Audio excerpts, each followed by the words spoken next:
ఈయన మాత్రం అటు వెనకాల నుంచి వచ్చాడట. పక్కన కార్ల సీట్లో ఖాళీ లేదా కరుణాకర్ రెడ్డి గారికి? ఎక్కించుకొని రావచ్చుగా. ఈయన ఒక్కడ వచ్చాడు, గోడ దుంకినా అంట. ఈయనే భూమికి జాడడం లేడు, గోడ దుంకి ఎట్టొస్తారండి? అటు వెహికల్ కాన్వే ఒకసారి తిప్పండి. వెహికల్ కాన్వే ఎస్పీ గారు అన్ని సెక్యూరిటీస్ తీసుకొచ్చారు.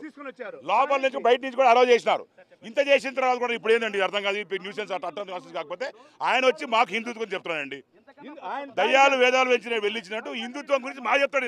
హిందువుల పైన దాడి చేస్తున్నట్టుంది వైఎస్ఆర్ పార్టీ. జగన్మోహన్ రెడ్డి నాయకత్వంలో కరుణాకర్ రెడ్డి అంటే ఈ రోజు వచ్చిన వీళ్ళు ఒక క్రైస్తవుడైనటువంటి కరుణాకర్ రెడ్డి గాని, గురుమూర్తి గారు గాని, వాళ్ళ అనుచరులంతా హిందుత్వం పని చేశారు.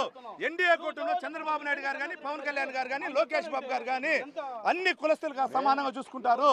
మీరు చూస్తుంటారు, రేపు దండం పెట్టి జరుగుతాం. కానీ ఇది తప్పు. అన్ని కులస్తులు ఒకటే. ఈ హిందుత్వ పైన ఎందుకు దాడి చేస్తున్నారు సమాధానం చెప్పాల్సిన పరిస్థితి వైఎస్ఆర్ పార్టీలో ఉన్న జగన్మోహన్ రెడ్డి గారికి కానీ, ఆయన అనుచరుడు కరుణాకర్ రెడ్డి. ఈ వివాదానికి ఇంతటితో క్లోజ్ అయిన పవిత్ర క్షేత్రమైనటువంటి తిరుపతిని అప్రతిష్ట పాలు చేస్తున్న కరుణాకర్ రెడ్డి ఇంకైనా మారాలి. మీరు ఈ రోజుతో మీరు చెప్పండి, ఈ వివాదానికి ఇంత క్లోజ్ అయినట్టు? మేము ఎప్పుడో క్లోజ్ చేసేసాము. ఆయన రోజు వార్తల్లో ఉండాలని చెప్పి ఉద్దేశపూర్వకంగా హిందువుల మనోభావాలు కించపరిచే విధంగా, బాధపడే విధంగా వెంకటేశ్వర స్వామితో గోవులతో పెట్టుకున్నాడు. ఇది మంచిది కాదు కరుణాకర్ రెడ్డి గారు. వెంటనే ఈ డ్రామాలకు మీరు పులి స్టాప్ పెట్టారని చెప్పి ఎన్డీఏ కూటమి తరఫున మేము వారిని కోరుకుంటున్నాం. ఈరోజు వస్తున్నారు, మేము ఆధారాలతో పాటు మేము ఉంటే